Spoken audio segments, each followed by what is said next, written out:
Kementerian Pertahanan Rusia merilis rekaman yang memperlihatkan awak helikopter penerbangan distrik militer barat saat melakukan tugas tempur. Rekamannya diunggah di Telegram Kemhan Rusia pada Jumat 28 Oktober 2022.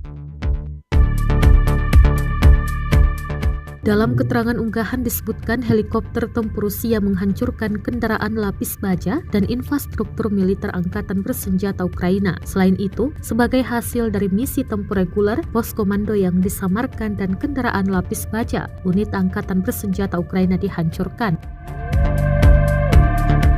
Awak helikopter melakukan peluncuran rudal pesawat tak terarah. Ini meningkatkan radius kehancuran dan memberikan peningkatan kemampuan bertahan kru dengan mengurangi waktu penerbangan di zona deteksi pertahanan udara musuh, jelas militer Rusia. Selama serangan mendadak berikutnya, sistem pertahanan udara bekerja untuk salah satu helikopter. Para kru bermanuver dan berhasil lolos dari tembakan Ukraina.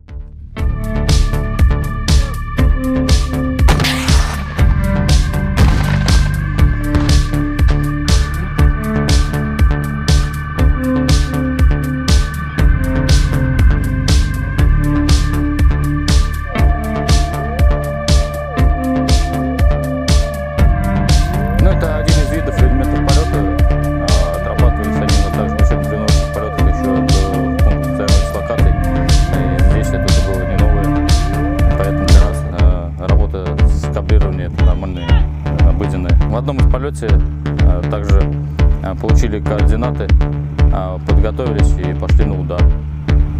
После того, как отработали, по нам было отработано с ПЗРК, и мы выполнили маневр, спрятались за рельеф местности, и тем самым мы не дали ракете достигнуть вертолета. Terima kasih sudah nonton, jangan lupa like, subscribe, dan share ya!